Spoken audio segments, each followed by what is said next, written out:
नौकरानी एक घर के लिए कितनी जरूरी होती है, आइए देखते हैं। अरे बहू, ये देख, सारा साबुन बर्तन में रह गया। ये नौकरानी कोई काम नहीं करती, गंदा काम करके चली जाती है और ढेर सारा पैसा ले जाती है। अरे मम्मी जी, उसने तो साफ किया ही था।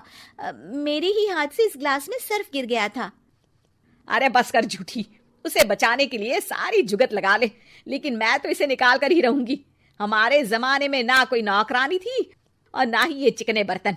चूल्हे के जले बर्तनों को राख रगड़ कर साफ किया करती थी मैं। अरे माँ जी, मैं कहाँ बचा रही हूँ उसे। और वैसे भी आजकल नौकरानी जरूरत नहीं, स्टेटस सिंबल बन गया है। अब आप बताओ, मैं मुन्ना को नीचे घुमाने ले जाऊं तो लोगों से क्या बोलूं? झाड़ू पोछा खुद लगा रही हूँ। लोग सीधा यही पूछते हैं कि कौन सी नौकरानी काम कर रही है तेरे घर पर। अरे बस कर, ये भी कोई बात होती है? मम्मी जी, आप नहीं समझेंगी। शाम को नौकरानी घर आकर काम कर ही रही होती है कि सास को कहती है, माँ जी एक बात बोलूं, बुरा न मानना। अरे वैसे तो मुझे तेरी शक्ल ही पसंद नहीं है, बात क्या खाक पसंद आएगी। अरे माँ जी, सुन तो लीजिए क्या कह रही है। तो मैंने कौन सा उसका मुंह पकड़ लिया है? अरे माँ जी, वो लाल साड़ी पहनती हो ना, ना पहना करो। सास का गुस्सा अब तो 7वें आसमान पर होता है। अरे वाह जी वाह, क्यों ना पहना करूं? और तू होती कौन है ये बताने वाली कि मैं क्या पहनूं क्या ना पहनूं? अरे माँ जी, पूरी बात तो सुन लो, वो बोलना क्या चाह रही है। अरे बुरा न मानो आंटी जी। अरे कौन आंटी? अपनी उम्र देखी है तूने? 2-4 साल ही छोटी होगी मुझसे और मुझे आंटी बोल रही है। बहू सर पर हाथ रख लेती है। अरे अच्छी खासी उम्र दराज हो और आंटी ना बोलूं? मैं तुम्हारी बहू से भी 4 साल छोटी हूँ।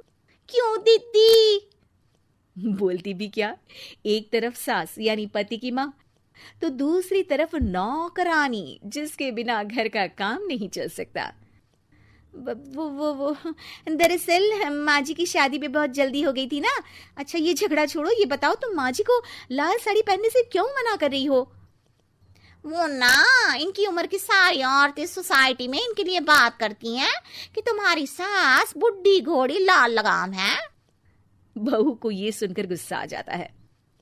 अरे वाह वाह, कौन बोलता है जी? खुद क्या है यहाँ की औरतें, बाल सफेद लेकिन टाइट जींस और कोई कुछ भी पहने। अरे पहनना हमारा निजी हक है, किसी को कुछ हक नहीं बनता कि वो मेरी सास के लिए कुछ बोले। मैं आज ही जाकर माँ जी के लिए लाल जींस लेकर आऊंगी, फिर देखो कोई क्या बोलता है। अरे चुप लाल जींस। अरे सुन नौकरानी के बच्ची, जाकर बोल दे उन लोगों से कि उन लोगों की तरह मैं उड़ती नहीं फिरती हूँ घर बार छोड़कर। अपने बच्चों और नाती पोतों में मन लगाती हूँ, ना कि सारा दिन ताश के पत्तों में आंख गड़ाकर 3 पत्ती खेलूं। नौकरानी वहां से चली जाती है। वैसे बहू, नौकरानी के क्या फायदे हैं ये तो पता नहीं, लेकिन सबसे अच्छा तो ये कि पता चल जाता है कि कौन किसके लिए क्या बोल रहा है। सोसाइटी में तेरा नौकरानी रखने का इरादा बिल्कुल ठीक था। अगले दिन उन लोगों के घर की बेल बजती है। बहू दरवाजा खोलती है कि सामने कुछ औरतें खड़ी होती हैं। अरे बहू, कहाँ है तेरी सास? बुला जरा। अरे बहन जी, आप सारी एक साथ आइए आइए, कैसे आना हुआ? अरे 3 पत्ते खेलने आई हैं, क्यों खेलोगी? क्यों नहीं क्यों नहीं, वैसे भी बड़े दिन हो गए, एंटरटेनमेंट हुआ नहीं। बहू जा जाकर पकोड़े तो बना ला।